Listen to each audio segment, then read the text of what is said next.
नमस्कार। आदरणीय श्रीमती मीनाक्षी गोयल, उपाध्यक्षा कावा, कार्यक्रम के मुख्य वक्ता श्री संजय उप्रेती, आईआरएस एवं Shrimati Vidita Upreti, treasurer, BSF wife welfare association, सभी zonal heads, CEC members, WebEx के माध्यम से जुड़ी सभी आरसी कावा हेड्स, फेसबुक तथा यूट्यूब के माध्यम से जुड़े सीआरपीएफ के अधिकारीगण एवं समस्त कावा परिवार का मैं स्मिता पॉली, ऑनररी सेक्रेटरी कावा सीआरपीएफ हेडक्वार्टर से आज के कार्यक्रम में आप सभी का हार्दिक अभिनंदन एवं स्वागत करती हूँ। आज हमारी संस्था द्वारा Heartfulness and meditation technique for stress relief विषय पर वेबएक्स के माध्यम से लेक्चर प्रोग्राम का आयोजन करवाया जा रहा है। आज इस इम्पोर्टेंट सब्जेक्ट पर हम सभी को रूबरू कराने हेतु हमारे बीच उपस्थित है श्री संजय उप्रेती एवं श्रीमती विनीता उप्रेती जी। आज आप सभी का परिचय आज के कार्यक्रम के दोनों मुख्य वक्ताओं को करवाना चाहूंगी।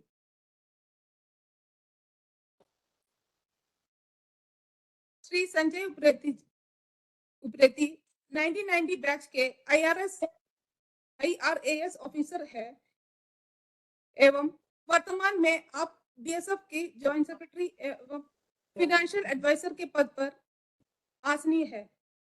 साथ ही आप एसएसपी, सीआरपीएफ, सीआईएसएफ, एनएसजी एवं आरजे का सभी अतिरिक्त प्रभार संभाल रहे हैं।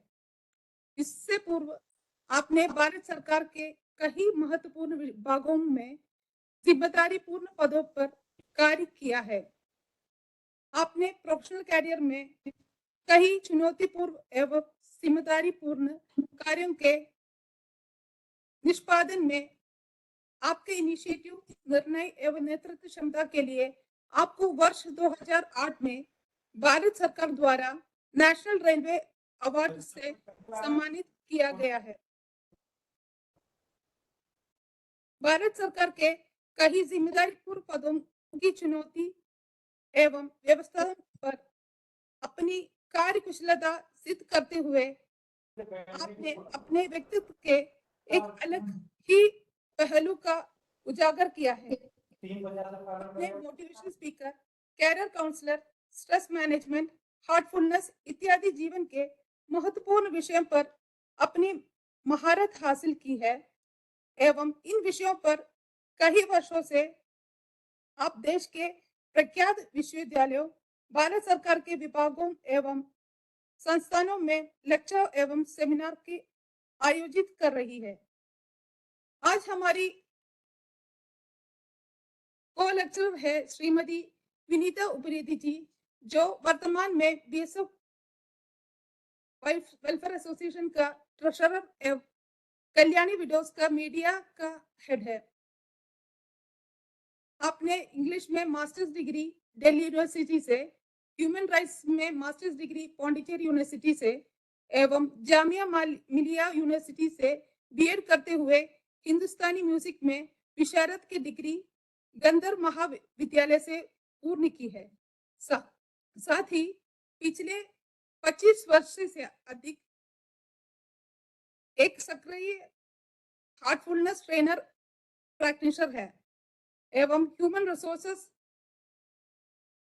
मेडिटेशन प्रैक्टिसेस एवं मेंटल वेलबींग इत्यादि महत्वपूर्ण विषयों पर भारत सरकार के कई मंत्रालयों, कॉलेज, हॉस्पिटल में ट्रेनिंग सेशन का आयोजन कर रहे हैं। इस तरह से कहा जा सकता है कि हमारे दोनों स्पीकर्स बहुमुखी प्रतिभा के धनी है। हम सभी आज इस महत्वपूर्ण विषय पर इनसे लाभान्वित हो गए। अब मैं श्री संजय उप्रेती जी से आग्रह करूंगी कि वह अपना लेक्चर प्रस्तुत करें। धन्यवाद। जय हिंद।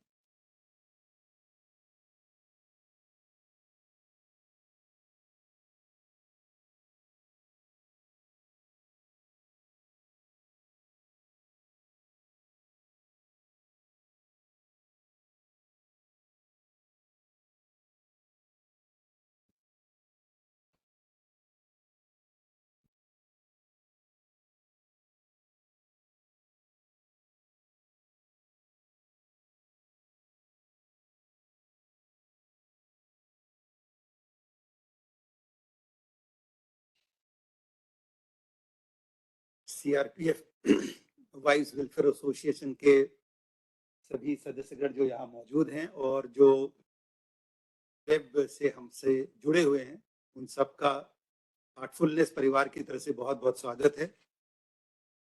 और आने से पूर्व मैं इस संशय में था कि इंग्लिश में बोलूं, हिंदी में बोलूं या इंग्लिश में बोलूं, लेकिन स्मिता जी की इतनी मधुर हिंदी वाणी बोल करके अब मुझे संशय दूर हो चुका है कि मुझे हिंदी में ही बोलना है।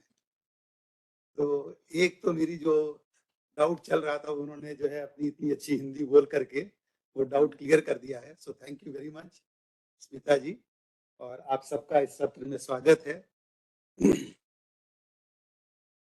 ये सत्र हम दो तरीके से करेंगे। मेरी आवाज तो पहुंच रही होगी, चेक करने की जरूरत नहीं है।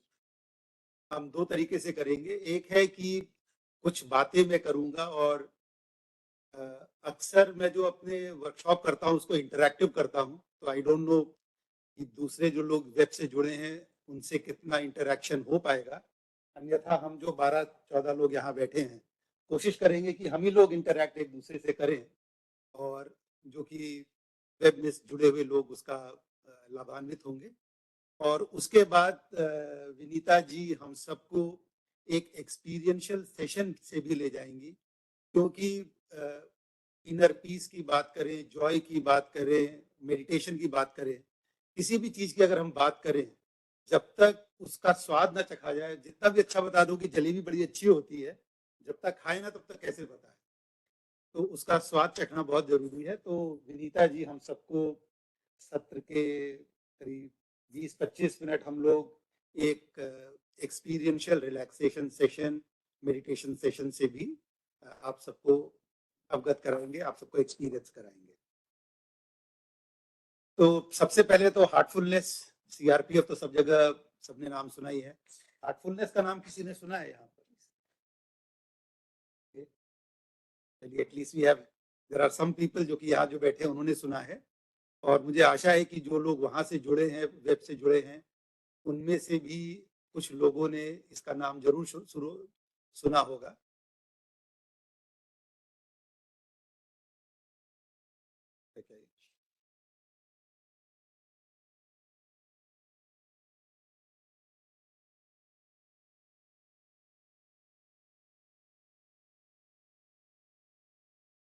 चलो आप ही बढ़ाते हैं।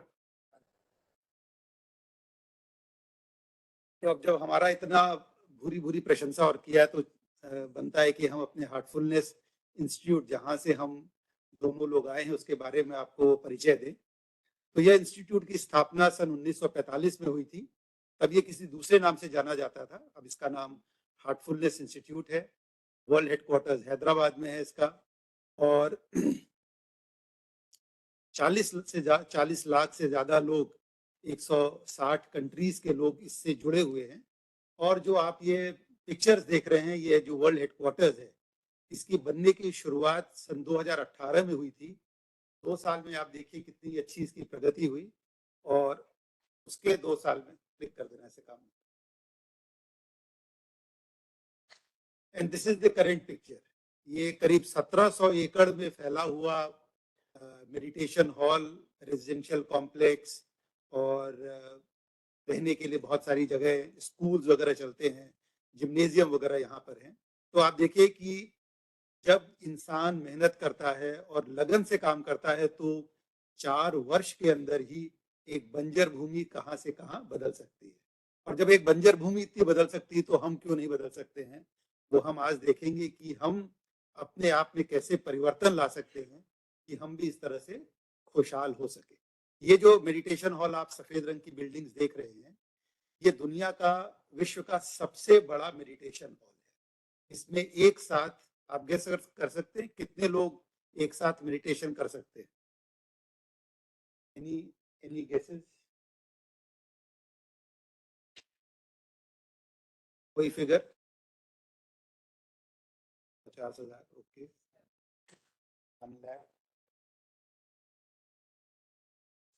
आपने सारे गिन लिए, लगता है उसको एक एक लाख कर दिए।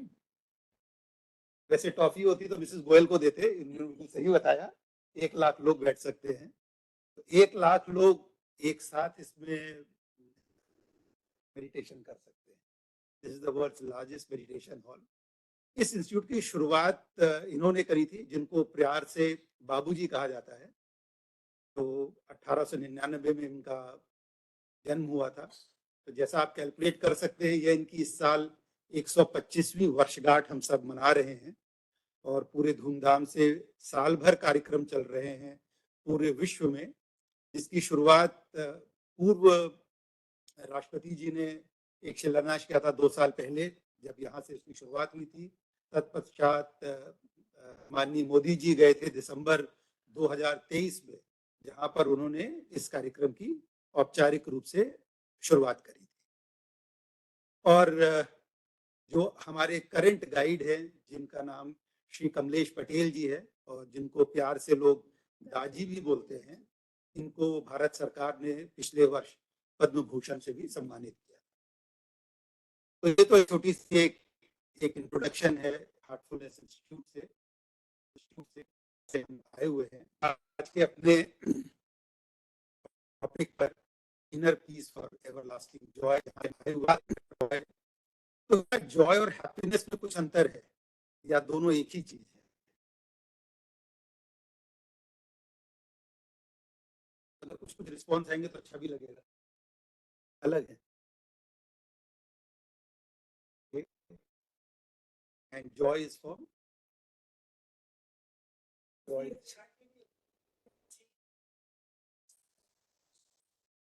आपके मन की वो स्थिति है जो हमेशा आपको एक स्थायी आनंद देती है, प्रसन्नता देती है आपको।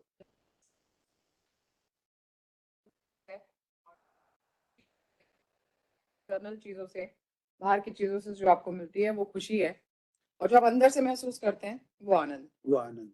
तो अगर, क्योंकि दोनों तो चीज सेम सी है, लेकिन जो आपने और आप दोनों ने बताया, जो एक महीन सी जो एक उसमें डिफरेंस है, लेकिन बहुत महत्वपूर्ण डिफरेंस है, क्योंकि हम सब, और आजकल हम लोग देखते ही हैं कि हम खुशी की तलाश में ही दुनिया घूम रही है और एक्सटर्नल चीजों की तरफ ज्यादा जा रही है।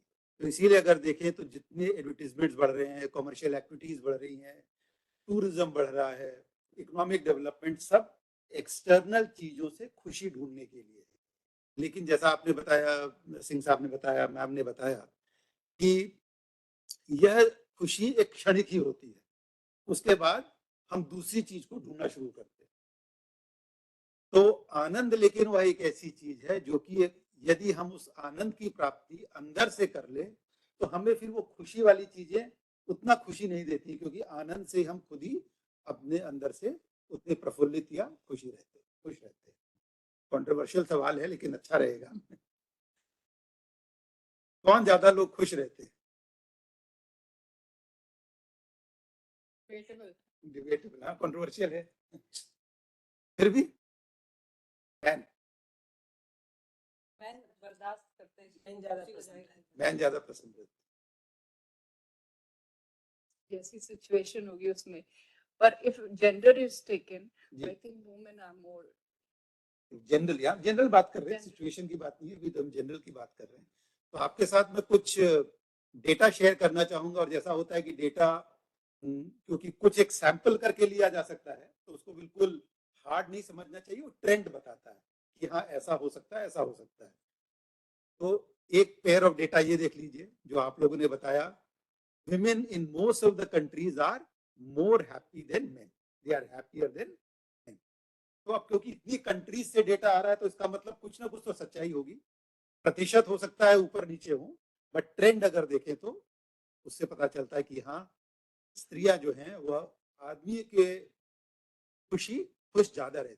तो ये जो खुशी है ये अंदरूनी खुशी है। अभी हम जब खुशी की बात कर रहे हैं ये हैप्पीनेस, इट इज नॉट कि हमने बाहर से चीजों से खुशी पाई।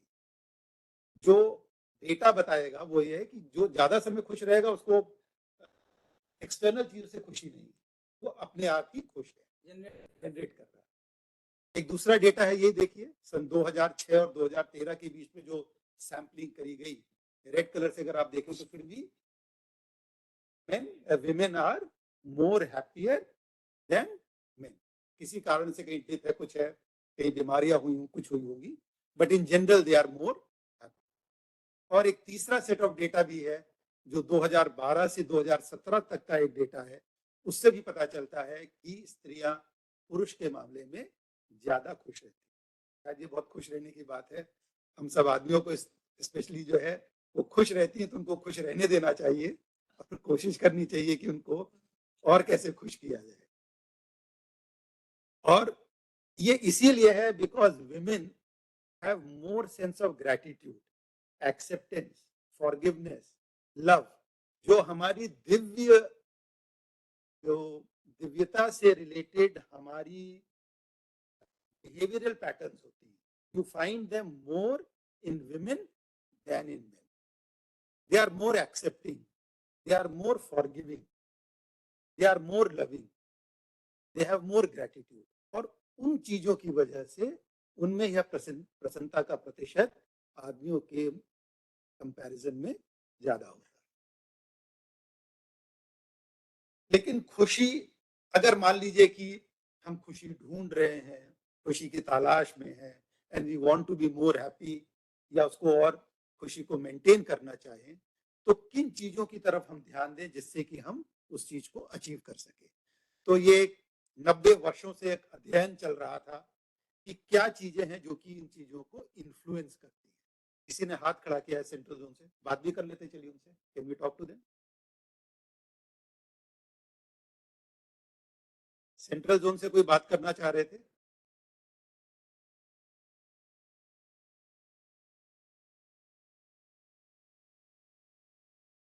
आइए तब तक हम आगे बढ़ते हैं। तो ये कुछ चीजें पाई गई कि यदि हम इन चीजों की तरफ अपना ध्यान लगाएं, अगर अपना जीवन हम इन चीजों में व्यतीत करें, तो हम ज्यादा खुश रह सकते हैं। जो पहले जैसे क्लिक कर दीजिएगा।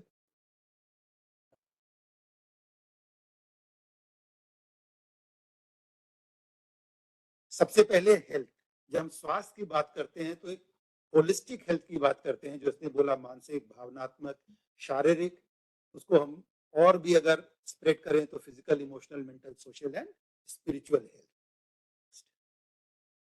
आशा बहुत जरूरी होती है। यदि हमको अपने फ्यूचर पर, आने वाले समय में आशा ही नहीं है, और अगर हम निराशा से घिरे रहेंगे तो हम कैसे खुश रहेंगे। और अभी मेरे पास डेटा नहीं है, लेकिन एक बहुत जो घबराने वाला डेटा है वो यूनाइटेड स्टेट्स का डेटा है कि उन्होंने 1950 और 60 में लोगों से सर्वे किया कि आपको अपने फ्यूचर पर कितनी आशा है, तो कुछ एक फिगर आया। उसके बाद सन 2010 में फिर उन्होंने सर्वे किया कि आपको अपने फ्यूचर से कितनी आशा है, तो 1960 और 2010, 50 साल में कम से कम 70% गिरावट हुई है लोगों में। लोगों को अपने भविष्य में आशा ही नहीं दिखती। They are not at all hopeful of what it's going to happen in future. और यदि मैं सुबह उठूं और मुझे निराशा के साथ उठूं तो मैं खुश कैसे रह सकता हूं। हम आशा के साथ ही उठते हैं कि चलो जो हो गया कल हो गया, आज का दिन अच्छा बीतेगा। लेकिन 70% अमेरिकन अपने भविष्य में आशावान नहीं। तो आप सोचिए वो सोसाइटी कैसी है।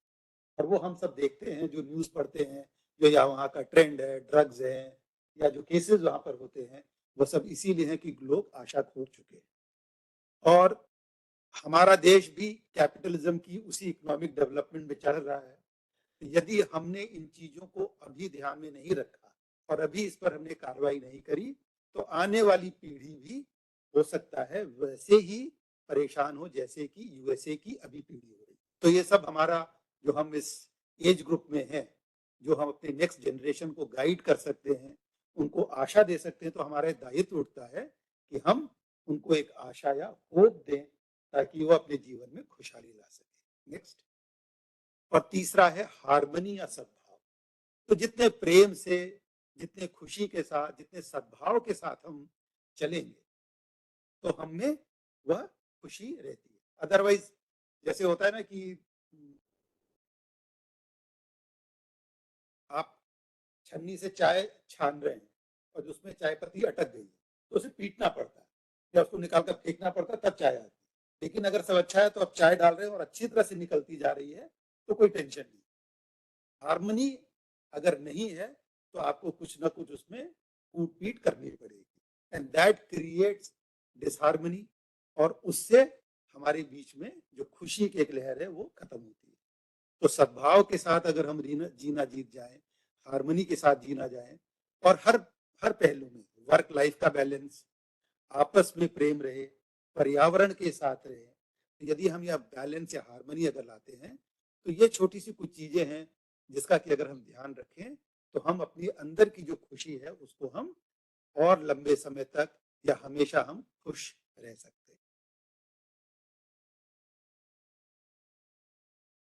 दिन की शुरुआत तो ऐसे ही होती है, खुश होते हैं कि चलो जो हो गया सो हो गया, आज तो अच्छा दिन बीतेगा, शायद अपने बॉस से डांट नहीं पड़ेगी, घर में ठीक रहेगा। लेकिन जैसे जैसे दिन बीतता है, तैयार होते हैं, तो नेक्स्ट स्टेप कुछ ऐसा हो जाता है कि कुछ कपड़े गंदे हो गए, कुछ गिर गया, है ना, किसी ने डांट दिया, किसी ने कुछ कह दिया, सड़क में कुछ जो है वो गाड़ी छू गई, तो तू मैं हो गई, कभी आए किसी ने शाबाशी भी दे दी, कोई गुस्सा हो गया या हम गुस्सा हो गए, और इतने सारे काम करने होते हैं कि दिन दिमाग में वो सब चीजें घूमती रहती है। I hope you are able to relate with some of these things. हम सबके साथ ऐसा होता है, और शाम होते होते जो शक्ल वैसी थी अब शक्ल ऐसे बदल जाती है, और फिर लगता है कि चलो अब छोड़ो, जो होना था हो गया, अब सो जाए, अब सोने दो, कल का कल देखा जाएगा।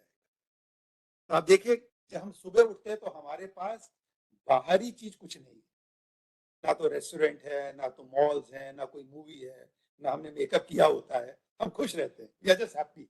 Why? Because we as human beings are suppose to be happy. ये हमारा जनरल नेचर है कि हम खुश रहें। बच्चा जब पैदा होता है खुश होता है, बट जब एक्सटर्नल इन्फ्लुएंस उसके ऊपर आने शुरू हो जाते हैं, हमारे ऊपर आते हैं, तो हम धीरे धीरे हमारे अंदर कुछ ऐसी लेयर्स बननी शुरू हो जाती हैं कि हमारे अंदर परिवर्तन हो जाता है। तो यदि हमारे पास कोई तरीका है जिससे कि हम एक्सटर्नल इन्फ्लुएंसेस को अपने ऊपर असर ना होने दें, नंबर 2, हमारे अंदर जो आनंद की जो लहर है, जो आनंद में जीवन हम जी रहे हैं, उसको अगर हम चिर स्थायी रख सके, उसको हम मेंटेन कर सके, तो इन चीजों से हम बच सकते हैं। तो यहां से यहां तक का जो सफर है, ये सब सफर जो है एक्सटर्नल फैक्टर्स के थ्रू होता है। अगर हमारे एक्सटर्नल फैक्टर्स को हम रोक सके या वो हमारे ऊपर इन्फ्लुएंस ना कर सके, तो हम हमेशा एक आनंदमय जीवन व्यतीत करने की स्थिति में हो सकते हैं। जब हम बार बार इसी स्थिति से आते हैं, कभी खुश हुए, कभी दुखी हुए, किसी ने डांट दिया तो हम डिप्रेस हो गए, किसी ने पीठ थपथपा दी तो हम खुश हो गए, तो the body goes through stress. क्योंकि जब कोई एक्सटर्नल स्टिमुलस होता है तो हमारे अंदर हार्मोन्स पैदा होते हैं, अलग अलग टाइप के हार्मोन्स होते हैं, डोपामाइन, सेरोटोनिन, ऑक्सीटोसिन एक्सेट्रा। ये हार्मोन्स आते हैं जो कि हमको कभी खुश करते हैं, कभी हमको दुखी करते हैं, और उससे हमारे शरीर में तनाव उत्पन्न होना शुरू हो जाता है या स्ट्रेस होता है। तो अगला तनाव नहीं दूंगा, सवाल पूछूंगा। अगला सवाल है कि क्या तनाव एक मानसिक स्वास्थ्य या मानसिक रोग है? Is stress stress is not जब बहुत ज्यादा हो जाए तब गड़बड़ है, वरना stress is a coping mechanism. Stress is a coping mechanism. तो हाथ खड़ा कर सकते हैं, कितने लोग मानते हैं कि तनाव एक बीमारी नहीं है? तो एक दो, और कितने लोग मानते हैं कि तनाव एक बीमारी है?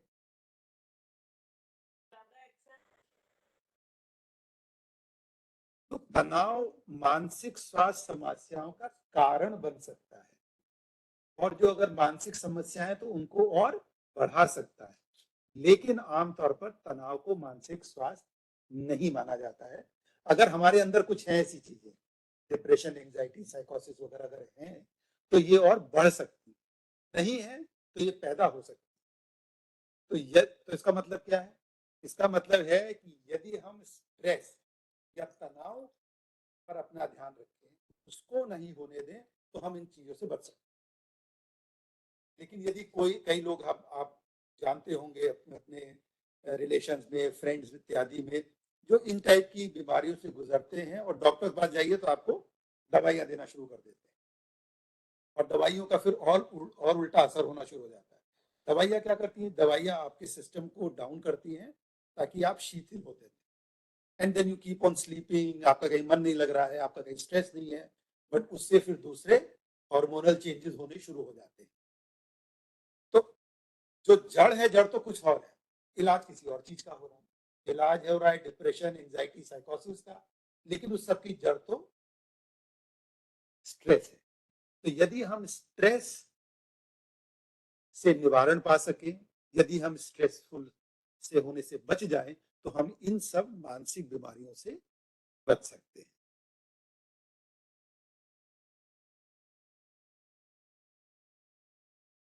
बॉडी का कौन सा पार्ट स्ट्रेस से इफेक्ट होता है? ब्रेन। सारा सारा होता है, होल बॉडी होती है, ब्रेन की माइंड से रिलेटेड, इसलिए ब्रेन। सारी बॉडी, पहले हार्ट से होगा देन ब्रेन। मैडम, आपको तो पूरा कैडबरीज का डिब्बा देना पड़ेगा।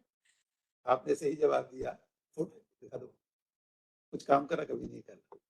मैं साइकोलॉजी की स्टूडेंट हूँ। ओह, मेरा टेस्ट ले रही हैं तो बता दीजिएगा मैं टेस्ट में पास हुआ कि नहीं। Yes, the right answer is कि स्ट्रेस से बॉडी का हर अंग प्रभावित होता है। अब घबराइए नहीं, ऐसा नहीं कि हम सबके सारे अंग प्रभावित हों, ठीक है ना। किसी में हो सकता है ब्लड प्रेशर की बीमारी हो, किसी में मेंटल इश्यूज हो, किसी के जॉइंट्स में हो, किसी का डाइजेस्टिव सिस्टम खराब हो जाए, इत्यादि इत्यादि, किसी का इम्यून सिस्टम खराब हो जाए। तो ऐसा नहीं कि अरे स्ट्रेस हो गया, आपको सर ने दिखाया था फोटो तो मेरा पूरा शरीर में बीमारी फैल जाएगी। It is not that.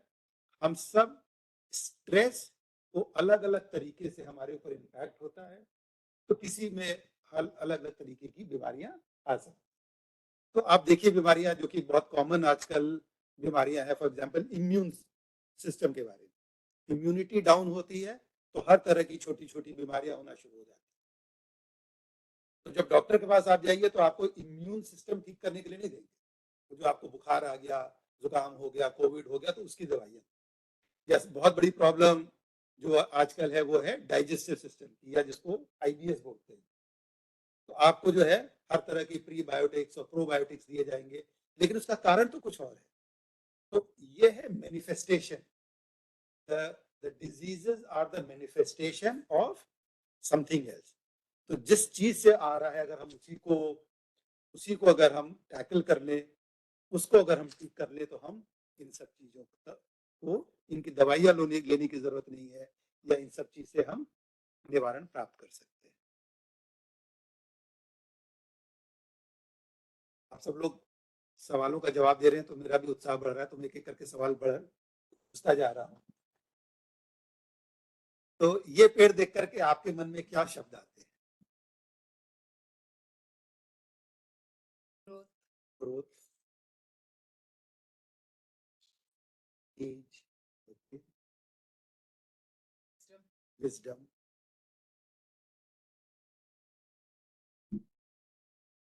सब कुछ आता है, लेकिन ये नहीं आता कि यह पेड़ कभी बीज था। तो हम जो भी चीजें हमारे अंदर मैनिफेस्ट होती, जो दिखती है, उसकी कहीं से एक शुरुआत होती, और हम जब उस चीज का पोषण करते रहते हैं तो एक दिन इतना बड़ा पेड़ बन जाता है। सेम इज विद इन अस। अगर हम अपने अंदर depression, anxiety, sadness, negative thoughts, उनके बारे में ही सोचते रहेंगे, तो धीरे धीरे वही फलती फूलती रहेंगी। यदि हम अपने अंदर positive thoughts, happiness, Joy, hope, health etcetera को सींचते रहेंगे, तो आगे चल करके वही फलेंगी फूलेंगी। सो द आइडिया इज कि जिस चीज को आप महत्व देंगे, जिस चीज को आप पोषण देंगे, वही चीज बड़े होकर के आपके सामने एक इतने बड़े पेड़ की तरफ आएगी। और जिस दिन इतना बड़ा पेड़ बन जाएगा तो सोचिए उसको हटाना कितना मुश्किल होता है। तो we have to be careful. जिस समय वह सीड हमारे अंदर ही जन्म ले रहा है, तो उसी समय उस पर हम ध्यान दें। कि ऐसा तो नहीं मैं एक नेगेटिव थॉट्स के सीड मेरे अंदर आ रहे हैं और उसका पोषण करना मैंने शुरू कर दिया है। जैसे ही वो समझ में आए तो उस सीड को निकाल देना है। So we have to be mindful of always of what type of seed we are planting within ourselves and nourishing within ourselves.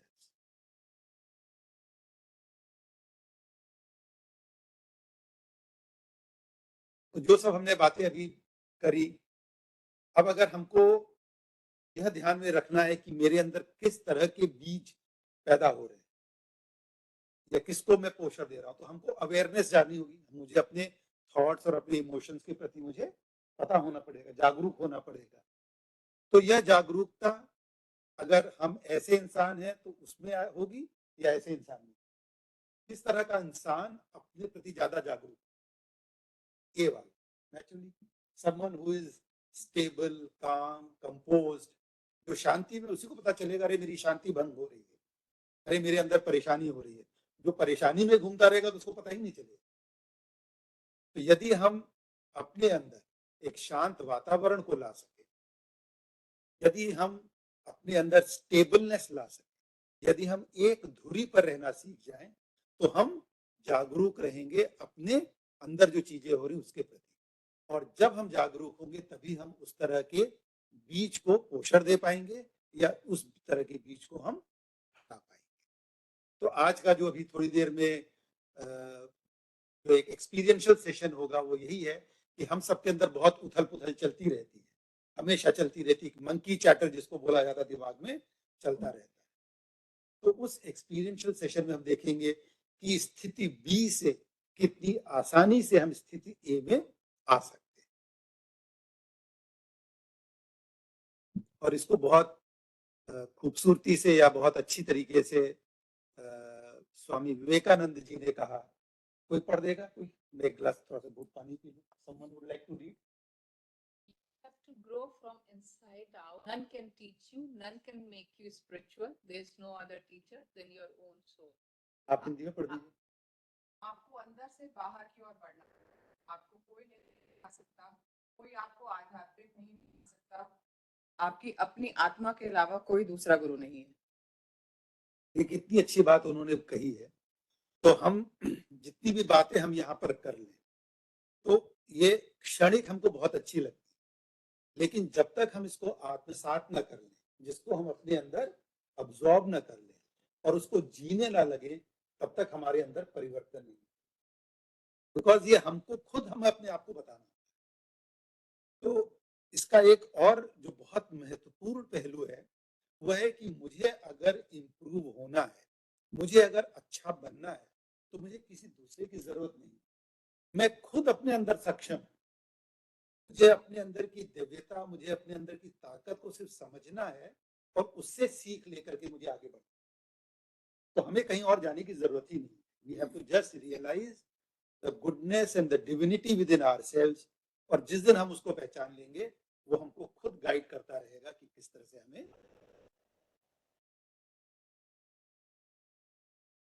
इस सब से तो आप सब परिचित होंगे ही। तो जो हम लोगों ने बात करी कि बाहर से अंदर की जो दुनिया है वही हमको गाइड करती है, जो हमारा अंदरूनी जो आनंद है वही चिरस्थायी हो सकता है। तो यदि आप पतंजलि का अष्टांग योग देखें, 1 से 8 तक जाएं, तो ये भी आपको बाहर की दुनिया से धीरे धीरे अंदर की तरफ लाता है। यम और नियम है कि जो हम व्यवहार कर रहे हैं, एक्सटर्नल वर्ल्ड है। आसन है, अब हम फिजिकल बॉडी की तरफ आ रहे हैं, पोस्चर। फिर प्राणायाम, हम थोड़ा सा और अंदर गए, ब्रीथिंग की तरफ हमने ध्यान दिया। फिर प्रत्याहार करें तो हमने अपने माइंड की तरफ ध्यान देना शुरू किया। उसके बाद हमने माइंड पर एक फोकस बनाया और उस फोकस में हम धीरे धीरे डूबते हुए अपनी अंतरात्मा में चले गए। अब देखिए, आज से हजारों साल पहले ऋषियों ने कितना अच्छा एक सिस्टम डेवलप कर रखा है, जो कि अगर आप मतलब एक पिक्चर में क्लियर हो जाता है कि अगर आपको अपनी होलिस्टिक हेल्थ का ध्यान देना है तो ये 8 स्टेप्स हैं। और सबसे अंतिम और सबसे जरूरी है अपनी अंदरूनी, जिसको कि एक्सटर्नल वर्ल्ड आज तक भूल चुका है। अब योगा, धीरे धीरे योग बहुत पॉपुलर होता जा रहा है, लेकिन जो पॉपुलर हो रहा है वो भी क्या है, वो भी है प्राणायाम या आसन। उसमें अभी धारणा, ध्यान, समाधि इत्यादि अभी उसमें नहीं आए।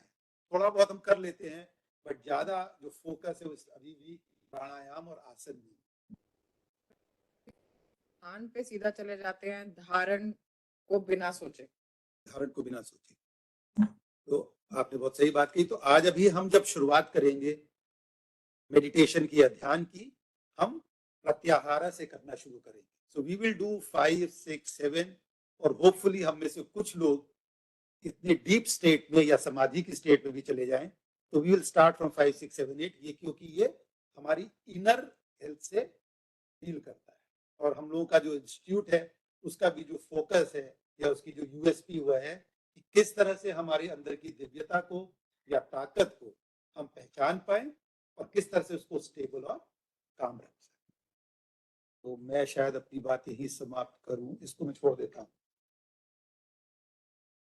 ताकि हम एक्सपीरियंस ज्यादा कर सकें। तो जो हार्टफुलनेस की जो प्रैक्टिसेस हैं उसकी ये 3 मुख्य प्रैक्टिसेस हैं जो डार्क ब्लू कलर में दिखाई गई हैं।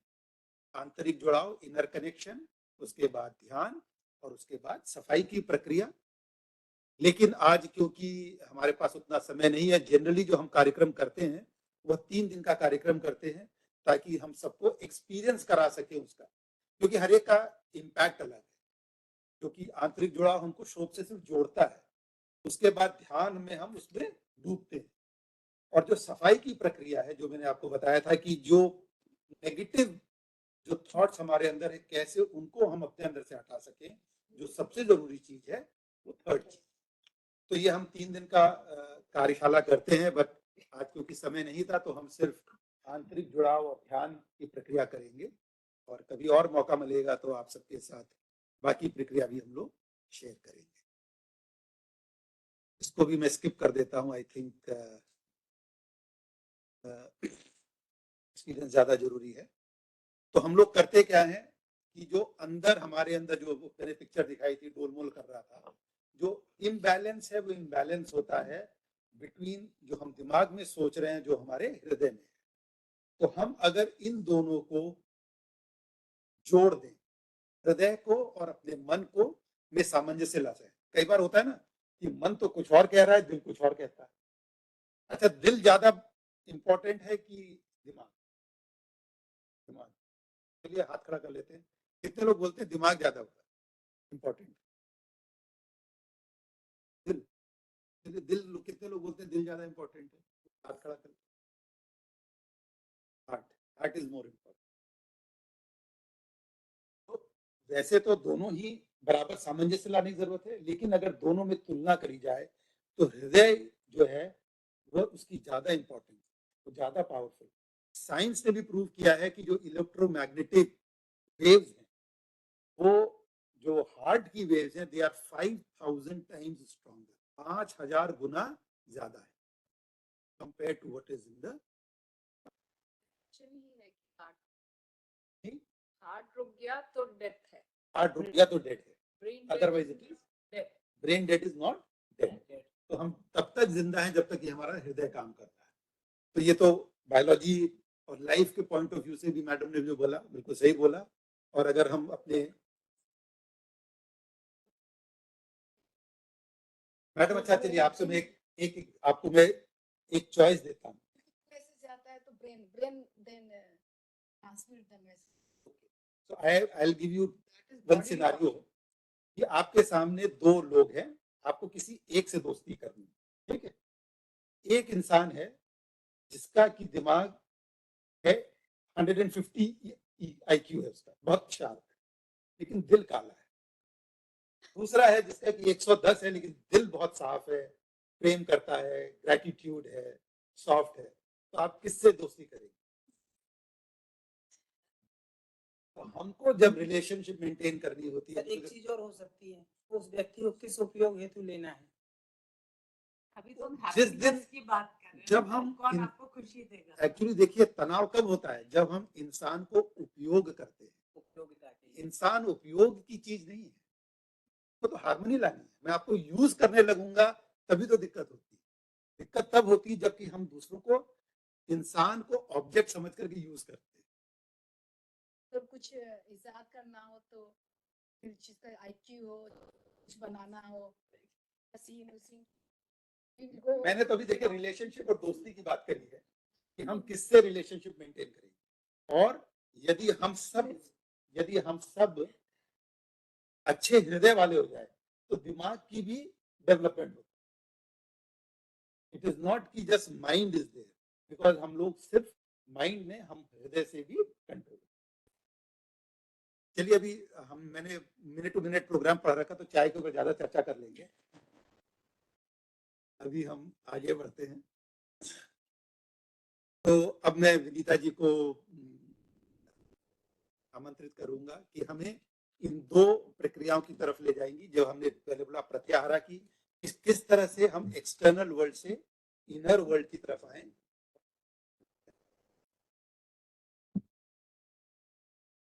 थैंक यू संजय जी, आपने इतनी सिंपल और सहज भाव से हमको कुछ बहुत गूढ़ सच्चाई और तथ्यों के बारे में बताया कि हैप्पीनेस क्या है और किस तरीके से हम उसके ऊपर काम कर सकते हैं। अब ये सेशन में हम थोड़ा प्रैक्टिकल भी करेंगे।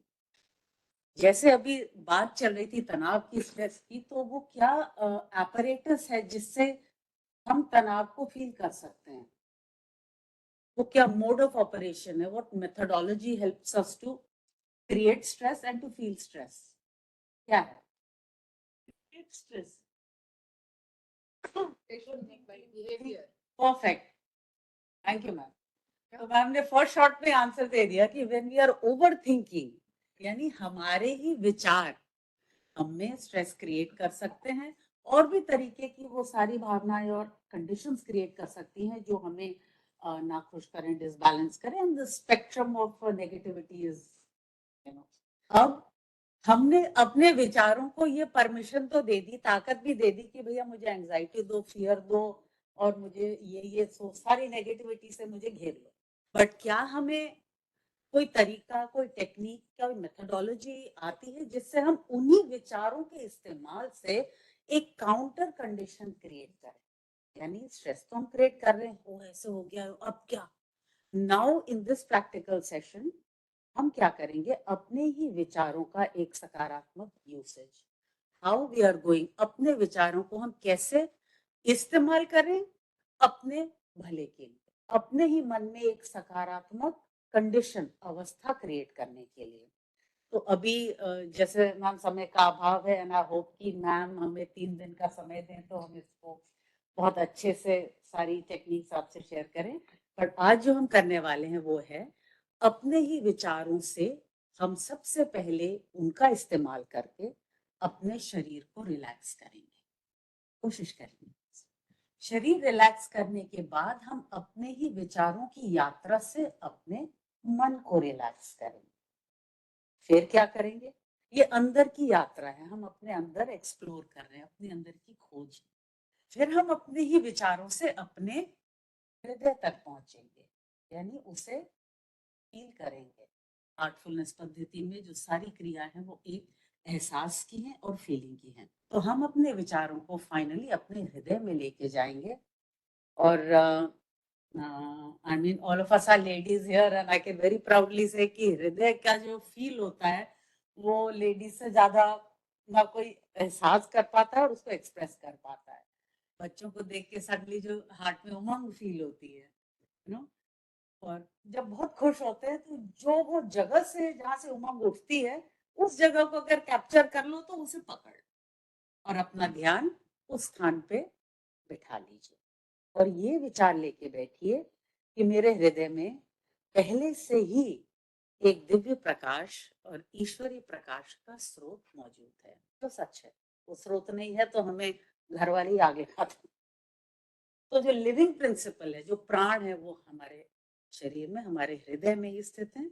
और इस ध्यान में हम सीखते हैं कि बार बार कैसे अपना ध्यान अपने हृदय की तरफ ले जाएं, उस दिव्य प्रकाश को महसूस करें, उसे पाएं और उसके साथ एकता बनाएं, कि विद प्रैक्टिस हम उस दिव्य प्रकाश के साथ वननेस फील करें, और वहीं से हमें पीस, हैप्पीनेस, जॉय और वेलनेस की अनुभूति तो एक जेंटल हाउसकीपिंग रिक्वेस्ट है, आप लोग जब सब जो ऑनलाइन जुड़े हैं वो भी इसमें साथ दें। कुछ देर के लिए अपने मोबाइल फोन साइलेंट कर लें सो दैट हम इसका भरपूर लाभ उठा सकें। आपको कुछ सुझाव दिए जाएंगे और आपको आंखें बंद करके उन सुझावों को एक एहसास के रूप में अपने अंदर होता हुआ महसूस करना है। हल्के से अपनी आंखें बंद कर लीजिए और अपने आप को एक आराम की अवस्था में सेटल कर लीजिए। एक कंफर्टेबल पोजीशन में अपने आप को सेटल कर लीजिए। एक गहरी सांस लें और छोड़ें।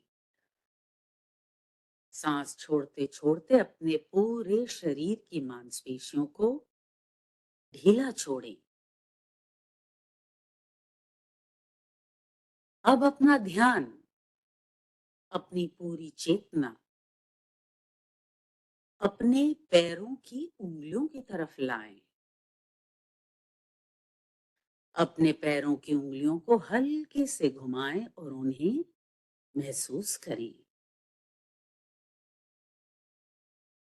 महसूस करें कि पृथ्वी से एक आरोग्यकारी दिव्य ऊर्जा आपके पैरों से आपके शरीर में प्रवेश कर रही है। इस ऊर्जा के प्रवाह को वाकई महसूस करें।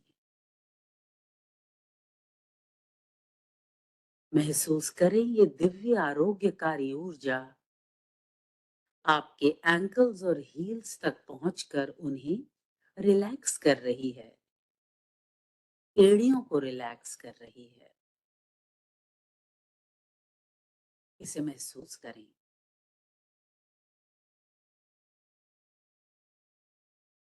अब महसूस करें ये ऊर्जा धीरे धीरे आपके पैरों के नीचे के हिस्से से ऊपर की तरफ प्रवाहित हो रही है। अपनी काफ मसल्स को ढीला छोड़ें। जितना हम अपनी मांसपेशियों को ढीला छोड़ेंगे, हम इस आरोग्यकारी ऊर्जा को अपने अंदर महसूस कर पाएंगे।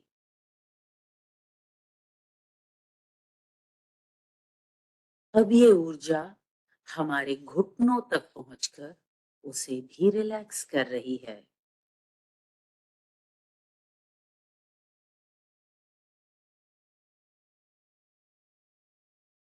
ये ऊर्जा धीरे धीरे अब आपके पैरों के ऊपर के हिस्से से ऊपर की तरफ प्रवाहित हो रही है। इसे महसूस करें। आपकी थाइज, हिप्स, बैठने का स्थान सब इस समय एक आराम की अवस्था में आ रहा है।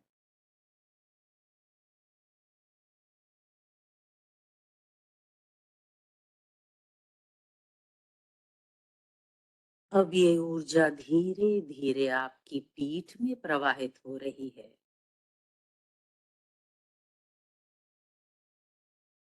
इस ऊर्जा को महसूस करें। ये आपकी पूरी पीठ को रिलैक्स कर रही है। पीठ की मांसपेशियों को ढीला छोड़ें और एक हल्केपन का एहसास महसूस करें।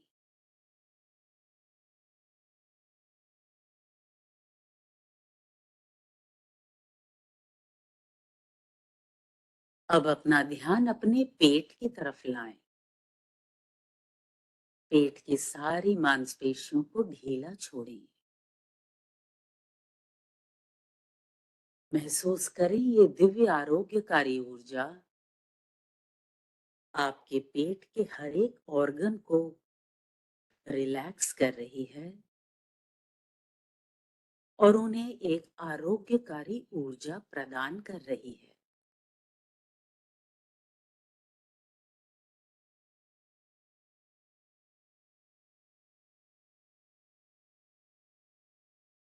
अब ये ऊर्जा धीरे धीरे आपकी छाती में प्रवाहित हो रही है। अपनी छाती को ढीला छोड़ें और इसे महसूस करें। एक हल्केपन का एहसास, a feeling of lightness.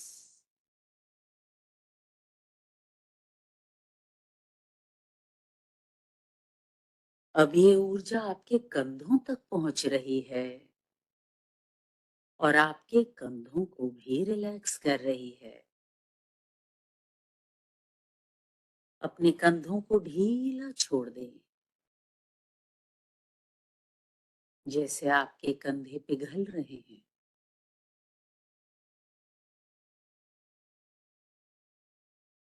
अब ये ऊर्जा धीरे धीरे आपके हाथों के ऊपर के हिस्से से नीचे की तरफ प्रवाहित हो रही है।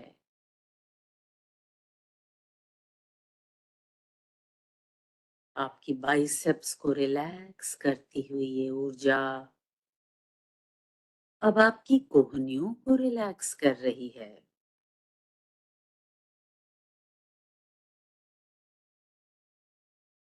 हाथों के नीचे के हिस्से से होती हुई ये ऊर्जा आपकी कलाइयां, हथेलियां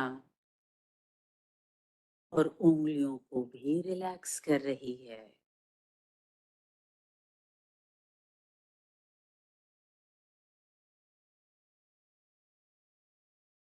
अब अपनी गर्दन को भी ढीला छोड़ें।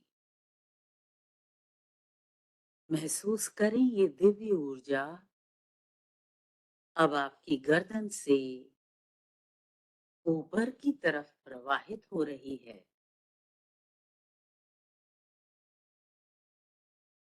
अपने चेहरे की हर एक मांसपेशी को ढीला छोड़ें। अपने जबड़े को ढीला छोड़ें। दांतों को रिलैक्स करें। होंठों को ढीला छोड़ें। आपका नाक, कान, गाल, माथा, पूरा चेहरा एक आराम की अवस्था में आ चुका है।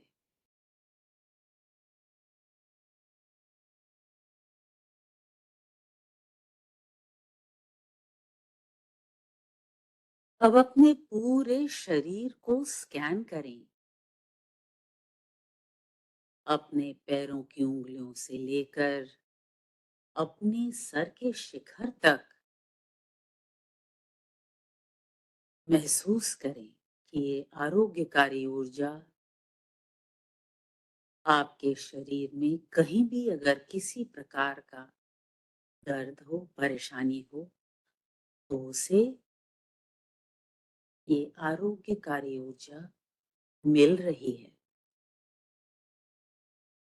Feel the healing.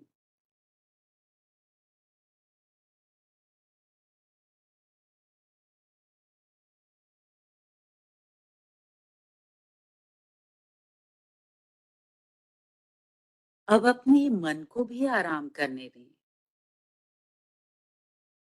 जो भी विचार आपके मन में आ रहे हों, उन सब विचारों को दूर से आते हुए देखें और उन्हें दूर अपने मन से बाहर बह भी जाने दें।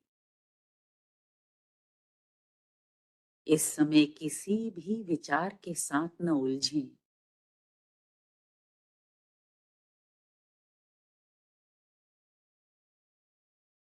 और अब अपना ध्यान, अपना विचार अपने हृदय की तरफ लाएं।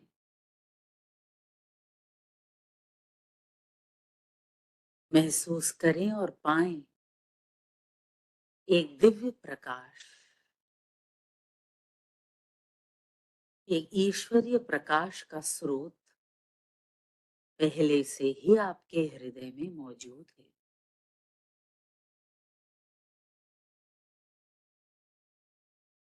उस दिव्य प्रकाश के स्रोत में हम कुछ देर शांति से बस डूब जाने की कोशिश करेंगे। अपने हृदय से ही हम उस संपूर्ण शांति, सुख और प्रेम के एहसास को महसूस करेंगे। अन्य जो भी विचार आए उसे आने दें और जाने दें। ध्यान कहीं भटक जाए तो दोबारा अपने हृदय लौट आएं और कुछ देर शांति से उस दिव्य प्रकाश में समा जाने की कोशिश करें। Please start meditation.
ध्यान समाप्त हुआ।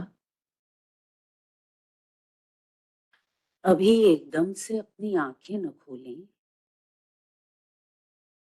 और इस समय अपने अंदर के हालत को, अपने अंदर की अवस्था को महसूस करें, उसे ऑब्जर्व करें।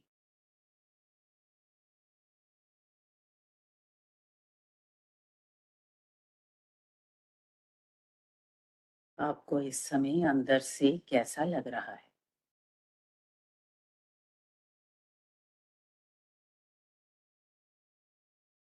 जो हालत हमने पाई है उसे बना के रखें।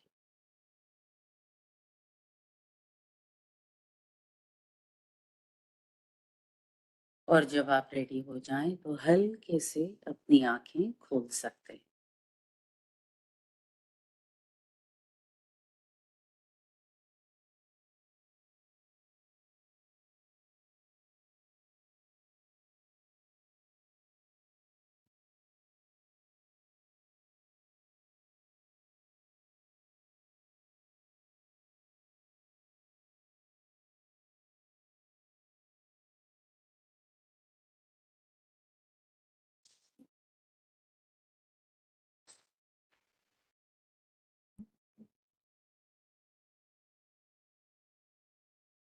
आप जिसे कोई शेयर करना चाहेगा एनी मेडिटेशन का, हाउ डिड यू फील, कैसा महसूस हुआ? हाँ, तो जहाँ तक प्रेजेंटेशन और वर्कशॉप की बात थी वो यहीं पर समाप्त होती है। मोबाइल नंबर लिखे हुए हैं, जिसको अगर नोट करना चाहें वो नोट कर सकते हैं। अगर आप एक चीज जो बताना मैं भूल गया, जो बहुत महत्वपूर्ण है, कि हमारी जो सारी ये कार्यशालाएं होती हैं, चाहे वो ग्रुप में हो या 1 to 1 हो, all of them are free of cost. तो जो लोग भी जुड़े हुए हैं बाहर से, वेबएक्स से, वो भी इसको हमसे अगर कांटेक्ट कर लें तो वहाँ पर जो प्रशिक्षक हैं उनसे हम आपको कनेक्ट करवा देंगे। और आपके सेंटर्स में कराना हो या आपको कभी इंडिविजुअली भी अगर आपको मेडिटेशन सेशन करना हो, तो आप हमारे प्रशिक्षक जो अलग-अलग जगहों पर हैं उनसे कांटेक्ट कर सकते हैं। और ये सारी हमारी जो मेडिटेशन की जो सर्विसेज हैं वो सारी फ्री ऑफ कॉस्ट होती है। तो इन्हीं शब्दों के साथ हम प्रेजेंटेशन बंद कर सकते हैं और we can have some responses. जो अभी मेडिटेशन सेशन हुआ, अगर आप कोई शेयर करना चाहें, हाउ डिड यू फील, कैसा लगा? ब्रेन और हार्ट दोनों सिंक में और completely blank. That is what मैंने पहले भी एक बार किया है हार्टफुलनेस का, और ये सबसे ज्यादा पहले दिन का ही इफेक्टिव होता है। The first time I did it I was crying literally, मतलब मेरे आंखों से आंसू नहीं, वो बहुत ही स्ट्रेस को रिलीव करने वाला होता है। मतलब जितना भी कुछ आपके दिमाग में चल रहा होता है, ऑल क्लियर्स आउट। और ये कुछ ये नहीं कि अभी किया तो इसका इफेक्ट अभी ही रहेगा। In my experience, this is a long lasting effect. It stays with you. So that was a very in depth, आपने जो उसका ऑब्जर्वेशन किया, लॉन्ग टर्म भी उसका इफेक्ट आपको फील। I've felt that.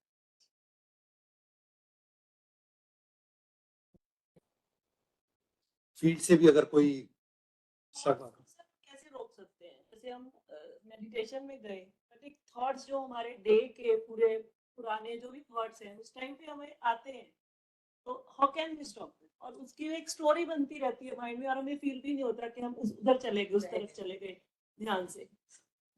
तो देखिए, माइंड का काम ही है सोचना, तो mind can not remain free of thoughts. Thoughts हमेशा नहीं।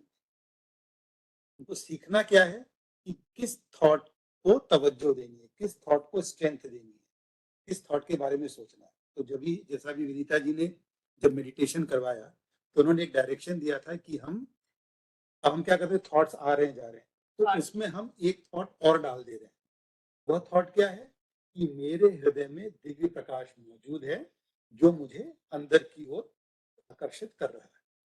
तो ये हमने थॉट अपने दिमाग में डाला और अपने दिमाग को हृदय से कनेक्ट कर दिया। अब हम इस थॉट पर रुकेंगे, बाकी थॉट्स आएंगे, वो ऐसा नहीं कि रुक जाएंगे, वो आएंगे, लेकिन अब हम अपना फोकस इस थॉट पर रखेंगे तो धीरे धीरे उनके जो आते रहेंगे उनका इंप्रेशन हमारे ऊपर नहीं पड़ेगा, फिर हम इसी थॉट पर टिके रहेंगे। हमें शिफ्ट करना पड़ेगा, हाँ ये आ रहा है, फिर हमें फिर हार्ट उसमें हाँ, कार्ड तो को देख जब हम पहली शुरुआत करते मेडिटेशन की तो दिक्कत होती है कि कोई हमने शुरुआत तो कर ली, फिर एक विचार आएगा, अरे घर में ये काम करना था, शाम को रिश्तेदार आ रहे हैं, खाना बनाना है, तो दिमाग चला गया मेनू डिसाइड करने, तब रियलाइज करते नहीं नहीं ये तो हम मेडिटेशन में बैठे, फिर वापस आया।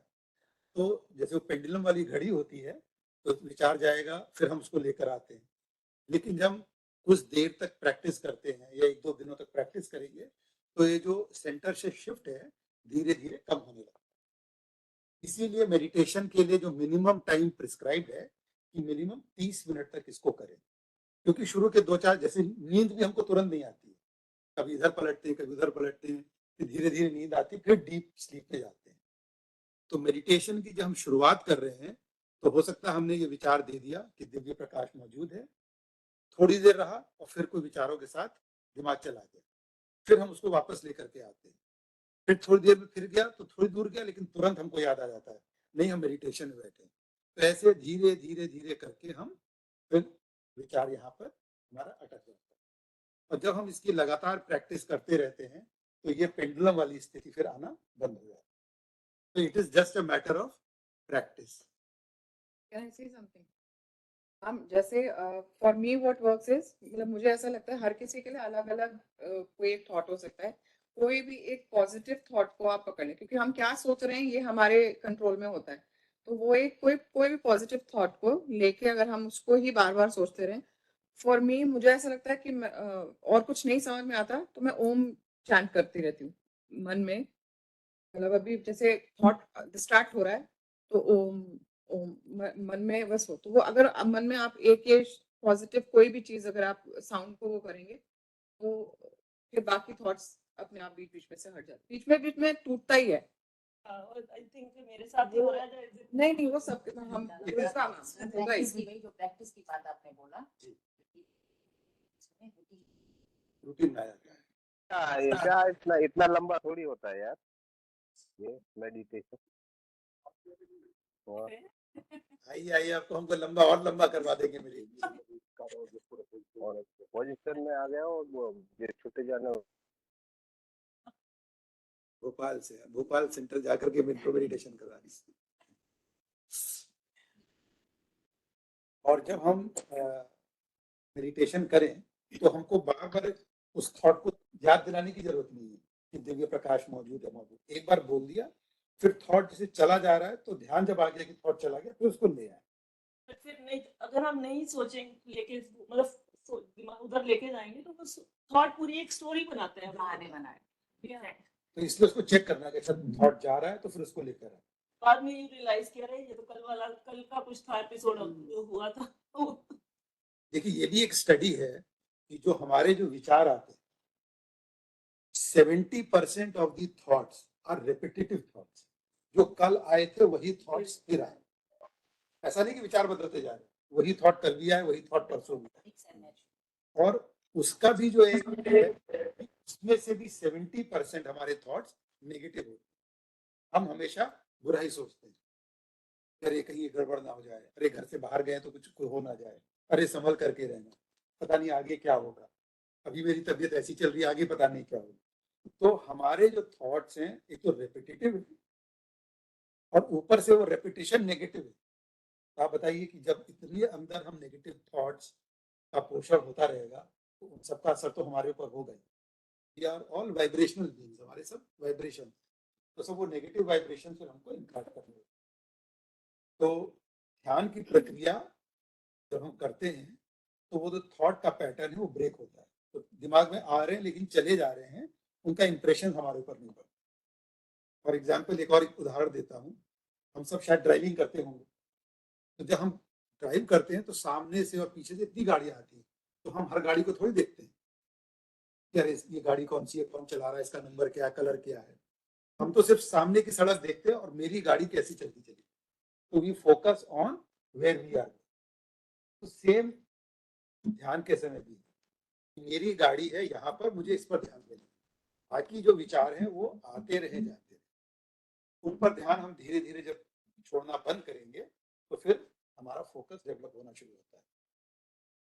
तो फोकस डेवलप होना, कंसंट्रेशन डेवलप होना, अंदर से एक शांति डेवलप होना, ये ध्यान के आउटकम्स हैं। तो जब हम ध्यान करना शुरू करते हैं तो धीरे धीरे हमारे अंदर ये सब चीजें आनी शुरू हो जाती हैं। जी कंसंट्रेट आपने करने को कहा कि वो थॉट पे ना कंसंट्रेट करके कहीं और कंसंट्रेट करने को कहा, जैसे हार्ट पे कहा, दिल पे कहा, लेकिन जैसे जाता है, अगर वो कंसंट्रेशन हम किसी और चीज पे भी कर लें, हार्ट नहीं बाहर की उसी थॉट पे ही कंसंट्रेट कर लें किसी, आपने बहुत अच्छी बात कही, जो कि मैंने पहले सत्र में नहीं बतानी, मतलब नॉर्मली नहीं बताते हैं। हार्टफुलनेस जब मेडिटेशन हम करते हैं तो एक गाइड के साथ करते हैं, इसलिए करते हैं क्योंकि इसकी एक जो यूएसपी है जिसको कि बोला जाता है ट्रांसमिशन या प्राणायाम। तो जो गाइड है वह मेडिटेशन के समय जो प्राण होते हैं, जो कि एक यूनिवर्सल लाइफ गिविंग फोर्स है, उससे अभ्यासी को या जो प्रैक्टिशनर है उसको कनेक्ट करते हैं। तो it is not just focusing on any object but focusing on heart. Why? जैसे हमने पहले प्रश्न किया था, हार्ट इज कोई भी चीज जो प्यारी होगी हमको या जो दिव्य बोली होगी उसको शरीर में कहाँ रखेंगे? अपने घुटनों में तो नहीं रखेंगे, कोहनी में नहीं रखेंगे। Heart is the place where we will keep it. So the divinity, that is why the heart is said to be the seat of divinity. Number one. Number two, Heartfulness meditation में प्राणाहुति के द्वारा हमारी divinity को universal divinity से connect करते हैं। Number three, meditation actually जो English का शब्द है वह हिंदी ध्यान को पूरी तरीके से एक्सप्लेन नहीं करता, बिकॉज मेडिटेशन अगर ऑक्सफोर्ड डिक्शनरी में पढ़े तो उसकी डेफिनेशन है thinking about an object and an idea for a long period of life, that is meditation. मैं इसको देखता रहूं तो मैं ग्लास पर मेडिटेट कर रहा हूं। बट जो मैंने अष्टांग योग दिखाया था, या अगर भगवत गीता आप पढ़ें, जो भी आप ध्यान करते हैं, बुद्धिज्म ध्यान करते हैं, तो ध्यान का मुख्य जो रीजन है करने का वह है हमारा परिवर्तन, इंटरनल ट्रांसफॉर्मेशन। आप स्लाइड दिखा सकते हो जो मेरी एक बार। यदि वह क्रिया, इसको खोल देना, हमारे अंदर, पीछे चले जाइएगा, हमारे अंदर कंसंट्रेशन इज अ, नीचे नीचे नीचे आइएगा, और नीचे और नीचे और नीचे, नेक्स्ट ये जो चार्ट बना इसके, हाँ ये वाला, इसके ऊपर ये वाला पूरा पूरा खोल दिखा, पीछे। यस, तो जो ट्रांसमिशन है या मेडिटेशन है, अगर मेरे अंदर परिवर्तन नहीं ला सकता है तो सिर्फ कंसंट्रेशन या फोकस बढ़ेगा। वो जैसा मैम ने बोला कि सिर्फ हम एक जाप करते रहे उससे कंसंट्रेशन बढ़ जाएगा, माला जपते रहे कंसंट्रेशन हो जाएगा। But unless and until I change my inner condition from desire to contentment, restlessness to peace, anger to love, fear to courage, confusion to clarity, ego to humility, thinking to feeling, तो हमारे अंदर परिवर्तन है। Our existence in life is consistent evolution. हमारा external evolution हुआ है, हम छोटे बच्चे थे और आज हमारा पोजीशन है, स्टेटस है, इकोनॉमिक डेवलपमेंट एक्सटर्नल हुआ है। लेकिन व्हाट अबाउट इनर? क्या मेरे अंदर कंटेंटमेंट या सेटिस्फैक्शन, पीस, शांति, प्रेम बढ़ा है या घटा है? तो जब तक इनर ट्रांसफॉर्मेशन नहीं है तब तक उस स्पिरिचुअल एक्टिविटी का कोई मतलब नहीं। उस पूजा पाठ भी अगर हम करें, कुछ भी करें हम, अगर मेरे अंदर अंदरूनी बदलाव नहीं आया है और मैं इन पॉजिटिव चीजों की तरफ नहीं गया हूं, तो उस चीज का कोई फायदा नहीं। Because our evolution is what is actually which gives meaning to life, which gives inner happiness. अगर मान लीजिए कंटेंटमेंट, पीस, लव, करेज अगर आ गया तो मैं हमेशा अंदर से, मुझे कभी किसी से डर ही नहीं लगेगा, मैं कभी घबराऊंगा नहीं। Isn't it? So this is the main aspect of meditating on the heart and the USP of heartfulness meditation. I think कि जिस तरह से आपने अभी इस बात को किया कि अगर अगर हम ये मेडिटेशन के थ्रू ही ये this can be the start to changing your all these desire to contentment, to restlessness, to peace, इन सब का जो चेंज लाना है वो इस तरीके मेडिटेशन कंसंट्रेशन से अचीव की जा सकती है। तो वो ये मेडिटेशन से पॉजिटिविटी अगर आपके माइंड में आप जनरेट कर पाते हैं, कंसंट्रेट करके आप पॉजिटिव थिंकिंग कर पाते हैं, मैं पर्सनल एक्सपीरियंस से भी ये कह सकती हूँ कि वो it is so powerful, it actually manifests positive thoughts that you have in your life. जो आपने anger to love हो या fear to courage, confusion to clarity, each and every emotion, उसको इस तरफ नेगेटिव से पॉजिटिव में लाने का जो तरीका है वो कहीं ना कहीं आपकी पॉजिटिव वाइब्स से शुरू होता है और वो पॉजिटिव वाइब्स आपको बहुत हद तक मेडिटेशन के थ्रू हेल्प करेगी। It is I am not saying कि सिर्फ मेडिटेशन से ही होगा, ऑब्वियसली इंटरनल आपका कंटेंट होना चाहिए, बट वो आप सोच रहे हो, मुझे ऐसा लगता है कि अगर आप वो चेंज अपने में लाना चाहते हो तभी आप इस तरफ आओगे। आपने बहुत सही बात करी। और होता क्यों है, जैसे हमने जब हमने मैंने मेडिटेशन शुरू किया तो मुझको भी लगता था कि भाई ये सब चीजें तो पहले से ही सब है मेरे अंदर, तो मैं इसको क्यों करूं। और हर इंसान की लाइफ की कुछ एक फिलॉसफी होती है। जैसे एक मेरी फिलॉसफी पहले थी कि even this shell pass away, सुख या दुख हो तो भी चला जाएगा। ऐसे आप लाइफ में आगे बढ़ते हैं, अलग अलग फिलॉसफी। जब मैंने मेडिटेशन करना शुरू और अंदर मैंने एक सैटिस्फैक्शन, एक कामनेस, एक पीस, तो पिछले करीब कई वर्षों से मेरी फिलॉसफी रही है inner peace above all else. ये अंदरूनी पीस सबसे ज्यादा जरूरी है, बाकी कुछ नहीं। तो मेरा लड़ाई झगड़ा भी घर में बहुत कम हो गया कि भाई मेरी पीस मुझे अंदर की रहना, तो बाकी ठीक है, 2-4-10 रुपए ज्यादा भी खर्च होते हैं, doesn't matter, because peace, because you realise the importance of that peace. और अगर हम सब उस चीज को रियलाइज करें तो आपस में हारमोनी आनी शुरू हो जाएगी। बिकॉज बाकी सब चीजें, जैसे भाई शुरू में जब यंग थे, एक यंग एज में ही आप पेरेंट्स बन जाते हैं, तो आप how to treat a child आपको नहीं पता। you are angry, you beat up the child also, you get frustrated, later on you realize in life। तो हम जब उस पीस को एक्सपीरियंस करने लगते हैं मेडिटेशन के द्वारा, और रोज हम उसको एक्सपीरियंस करते हैं, तो हमको लगता है नहीं ये तो बहुत अच्छी चीज है, इसको मैं क्यों डिस्टर्ब होने दूं। तो जब मैं इसको इंपॉर्टेंस देने लगता हूँ, इस पीस को इंपॉर्टेंस देने लगता हूँ, तो फिर मेरे अंदर ये सारी चीजें डेवलप होनी शुरू होती Question.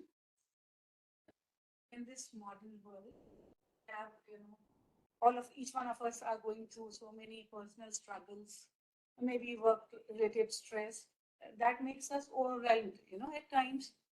And then we think how to calm this storm that is within us. So the meditation technique that you are giving us, that we'll be practicing for half an hour, 1 hour.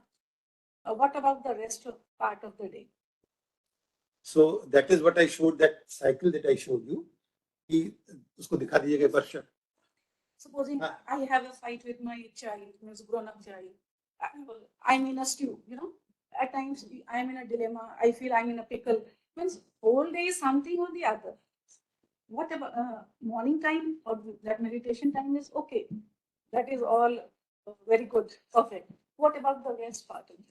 So that is what exactly I showed you, that diagram, कि उसमें धीरे धीरे दिन के जो हमारे साथ activities होती हैं उनके इंप्रेशंस हमारे ऊपर पड़ते रहते हैं और इनर कंडीशन हमारी चेंज हो जाती है। तो हमने मेडिटेशन किया and I am stable, peaceful, काम, कंपोज। बट फिर जैसा आपने बोला, किसी से बहस होगी, किसी ने कुछ बोल दिया, तो क्या चेंज होता है, मेरे अंदर की इंटरनल कंडीशन और my emotional thing changes. I'm not able to, sorry to interrupt you, I'm not able to maintain my Zen state as you Yes, were yes. suggesting. So how to go about it? That is what I'm coming to. So my Zen state has changed. Now throughout the day it will keep on changing. Now in the evening there is a practice what we call cleaning, जो हमने इसमें दिखाया था सफाई का. Later on, yeah. If we get an opportunity, तो शाम के समय जैसे for example when we start our day in the beginning, हम प्रेस करे हुए साफ कपड़े पहनते हैं, दिन भर हमने काम किया तो सब रिंकल्स हो जाते हैं. In the evening we change the clothes. Similarly, when we start our day, our emotional thing is balanced, but then the emotional turmoil happens. Now when we go back in the evening, we do a practice of cleaning by which those wrinkles or the emotional burden, the emotional changes which has happened, we remove it to bring it back to normalcy. So that is a process of around say 15 to 20 minutes, which we do at the end of the day, जिसको सफाई या cleaning है. The third thing that we do is जो कि सोते समय करते हैं, which is around 2 to 3 minutes. जब हम सो रहे हैं, so that we go with a particular thought, we go to sleep. Now when we go with that thought, we wake up with that similar thought. तो एक ये virtuous cycle create होना शुरू हो जाता है. और जब हम इस चीज की प्रैक्टिस कर लेते हैं, तो जो शाम की क्रिया होती है सफाई की, that is meant to clean everything that has happened throughout the day.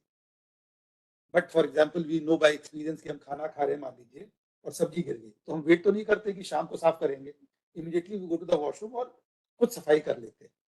तो सिमिलरली जो क्लीनिंग जो हम शाम को करते हैं, उसकी एक माइक्रो क्लीनिंग होती है जबकि हमारा डिस्टर्ब हो जाए. मान लीजिए सुबह अच्छा चल रहा है, 12 बजे किसी ने कुछ कह दिया and my balance disturb plus 10. So we just take a 2 to 3 minutes out and we remove the creases and we come back to normal.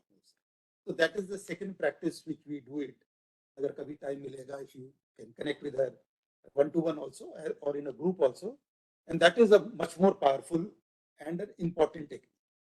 You have rightly said कि सुबह तो हो गया, लेकिन उसको मेंटेन करना, उसको प्रिजर्व करना is more important, and that we achieve through the process of cleaning. 3 practices we are doing in a day. 3 practice जैसे हार्ट मेडिटेशन करते हैं around 30 minutes is prescribed. Cleaning is 10, 15, 20 minutes, whatever you need. और सोते समय 2 से 5 minute. तो मतलब ऐसा नहीं कि बहुत आपको समय देना है. हमारी अपनी जिंदगी तो उसको कम से कम 40-45 मिनट या 1 घंटा तो हम अपने आप को दे ही सकते हैं, which is broken up into 3 different practices. So around 30 minutes, around 15 minutes, and around 5 minutes. Roughly you can say. Cleaning, तो सफाई की जो प्रक्रिया है, जो हमारे ऊपर जो इम्पैक्ट होता है, किसी ने हमसे कुछ बुरा बोल दिया या गुस्सा किया, तो हमारे अंदर इमोशनल चेंजेस होने शुरू हो जाते हैं. इमोशंस चेंज हो गए, हम खुश थे हम दुखी हो जाते हैं. अच्छा, ये जब कई लोगों ने कई बार बोला तो खिचड़ी से अंदर पक जाती है, फिर हमको अपने अंदर डाउट्स होने शुरू हो जाते हैं, अपना अंदर कॉन्फिडेंस की लैक ऑफ कॉन्फिडेंस होना शुरू हो जाता है. तो अंदर जो खिचड़ी पकने लगती है या इमोशनल चेंजेस हो जाते हैं, इसको हम अपनी विल से और थॉट से इस इमोशनल बर्डन को हटाते हैं. जैसे मान लीजिए कि आपको किसी ने डांटा, तो that is a fact that will never go out in life. भाई उसने इस तारीख को इतने बजे मुझे डांटा, that is a fact. But जो उसका इमोशनल बर्डन है, that is something which I need not carry with. तो उस इमोशनल बर्डन को हटाने की प्रक्रिया को सफाई कहते हैं. और उसकी जो प्रक्रिया है वो मतलब can discuss over tea also और may be when you connect later कि उसको किस तरह से किया जाता है. और बताने से ज्यादा फायदा होगा जब आप उसको करेंगे, जैसे मेडिटेशन किया, then after that you will feel the change.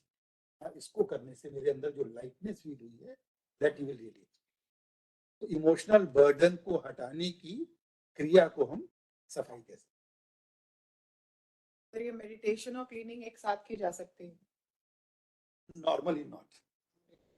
But meditation आप कह रहे हैं कि मॉर्निंग में किया जाए, बट अगर हम सुबह नहीं कर पाते हैं, हम शाम को ही टाइम निकाल पाते हैं, तो कोई बात मतलब प्रिस्क्राइब है कि सुबह करें. Women mostly mornings are very busy, तो ज्यादातर महिलाएं शाम को 5-6 बजे टाइम निकाल पाती हैं कि हाँ अभी मेरे पास 1 घंटा है कि मैं अपने ऊपर दे सकती हूँ.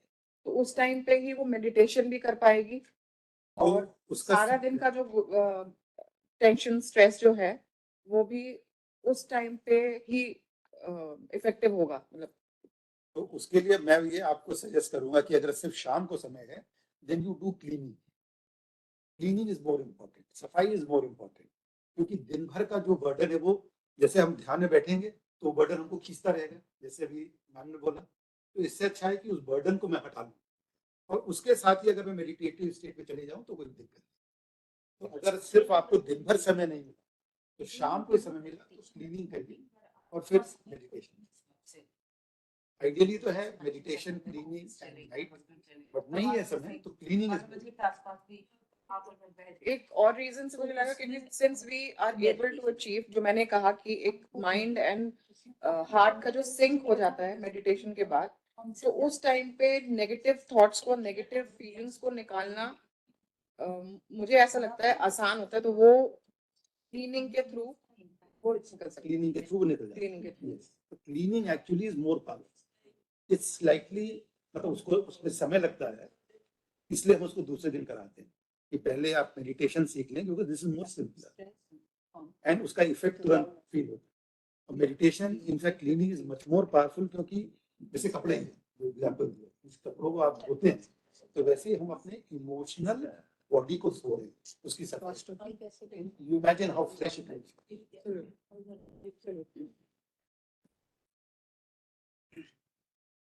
फील्ड से कोई होंगे तो ठीक है, otherwise I think we are done.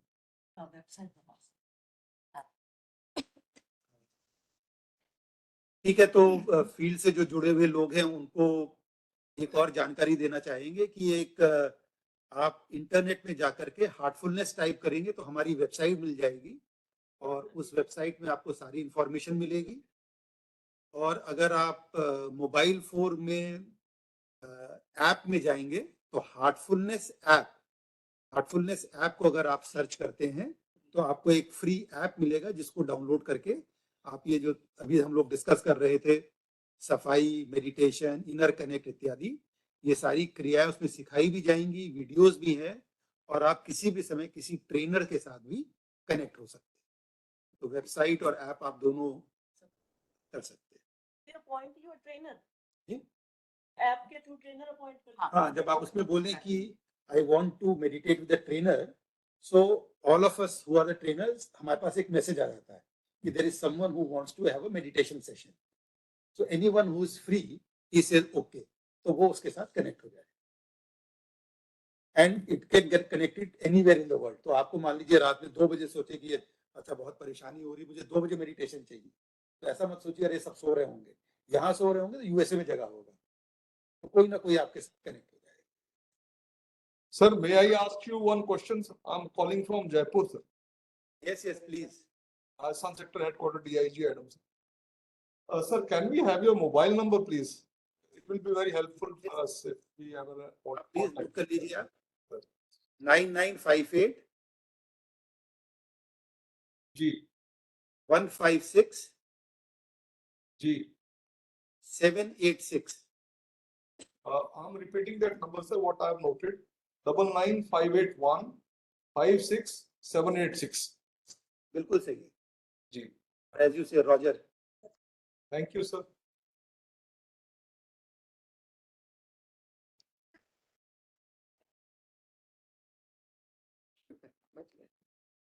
Thank you Sanjay sir एवं Vinita ma'am for your valuable lecture. मैं राम सजीवन सिंह, संयुक्त सचिव कावा, कार्यक्रम की अगली कड़ी में आदरणीय श्रीमती मीनाक्षी गोयल, उपाध्यक्षा काबा से अनुरोध करता हूं कि वे आज के इस कार्यक्रम के आयोजन तथा कीनोट स्पीकर, हमारे दोनों कीनोट स्पीकर द्वारा दिए गए व्याख्यान के संदर्भ में अपने विचार हम सभी से साझा करें। आदरणीय श्रीमती मीनाक्षी गोयल, उपाध्यक्षा काबा। Thank you Ram Sajeevan. आप सभी को मेरा नमस्कार। सभी zonal heads, CEC members, WebEx के माध्यम से जुड़ी सभी रीजनल कावा हेड्स, आज के कार्यक्रम के मुख्य वक्ता श्री संजय उप्रेती जी, IRAS एवं श्रीमती विनीता उप्रेती जी तथा कावा परिवार के समस्त सदस्यों, अधिकारीगण एवं कार्मिकों का स्वागत एवं अभिनंदन। हम सब अपनी रोजमर्रा की जिंदगी में कई तरह की चुनौतियों एवं परेशानियों का सामना कर रहे हैं। ऐसी कंडीशंस में अपने आप को काम और स्टेबल रखने के लिए मेडिटेशन काफी हद तक हमारी मदद कर सकती है। बेसिकली यह एक मेंटल एक्सरसाइज है जिसमें हम पूर्ण रूप से उपस्थित रहते हैं एवं सजग रहते हैं कि हम कहाँ हैं, क्या कर रहे हैं तथा हमारे चारों ओर जो भी घटित हो रहा है या होने वाला है उसके प्रति रिएक्ट ना करके खुद को बैलेंस कैसे रख सकते हैं। यह मेडिटेशन एक्सरसाइज हमारे दिमाग से तनाव और चिंता को कम करते हुए हमें अपने को शांत रखना सिखाती है और नेगेटिविटी से पॉजिटिविटी की तरफ ले जाती है। मैं आज के कार्यक्रम के दोनों कीनोट स्पीकर श्री संजय उप्रेती जी एवं श्रीमती विनीता उप्रेती जी को बहुत धन्यवाद देती हूँ, जिन्होंने हम सभी को आज के विषय पर बहुत ही महत्वपूर्ण एवं ज्ञानवर्धक जानकारी प्रदान की, जिससे बल के कार्मिकों के परिवारजनों एवं बच्चों को अवश्य ही उचित मार्गदर्शन प्राप्त होगा। काबा द्वारा समय समय पर अनेकों महत्वपूर्ण विषयों पर लेक्चर आयोजित कराए गए हैं, जो हमारे सीआरपीएफ कार्मिकों के परिवारजनों के लिए बहुत लाभकारी सिद्ध हुए हैं। मुझे विश्वास है कि यह संस्था भविष्य में भी इस तरह के कार्यक्रम आयोजित करती रहेगी। अंत में मैं आप सभी को इस कार्यक्रम में ऑनलाइन तथा ऑफलाइन माध्यम से जुड़कर एक सफल वेबिनार के आयोजन हेतु बधाई देती हूँ। धन्यवाद। जय हिंद। धन्यवाद महोदया। अब मैं उपाध्यक्षा कावा महोदया से अनुरोध करता हूं कि वे आज के मुख्य वक्ता श्री संजय उप्रेती सर को कावा का स्मृति चिन्ह भेंट कर उन्हें सम्मानित करने की कृपा करें। महोदया।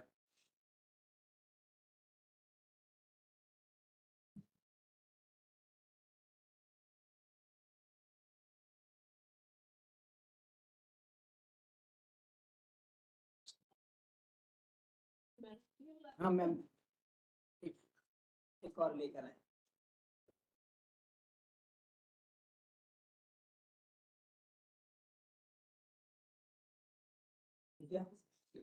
एक और मैम।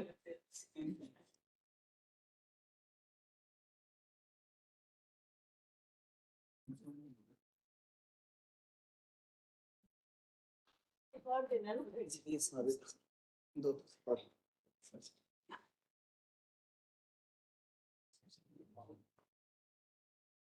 वो है इधर खड़ा है। सर उठिए ना मैम के लिए।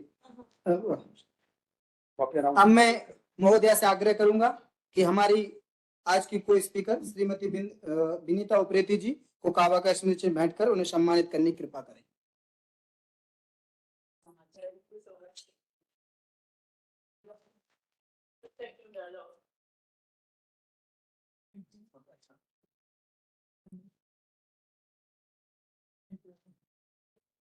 आपके लिए भी हम कुछ लेके आए हार्टफुलनेस की तरफ से आपको ना।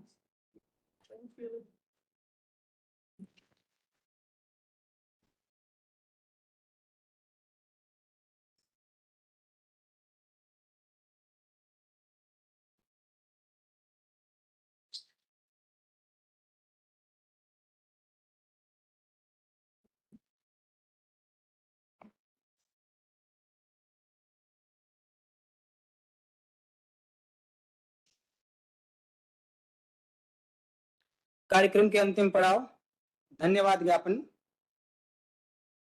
आदरणीय श्रीमती मीनाक्षी गोयल उपाध्यक्षा कावा, आज के कार्यक्रम के मुख्य वक्ता श्री संजय उप्रेती सर एवं श्रीमती विनीता उप्रेती जी मैम, कावा की सभी सम्मानित सीईसी सदस्याएं, वेबिनार के माध्यम से जुड़े सभी जोनल हेड्स तथा रीजनल कावा हेड्स, अधिकारीगण तथा कार्मिक एवं समस्त पारिवारिक सदस्यों एवं बच्चों का मैं इस कार्यक्रम में शामिल होने के लिए आभार व्यक्त करता हूं।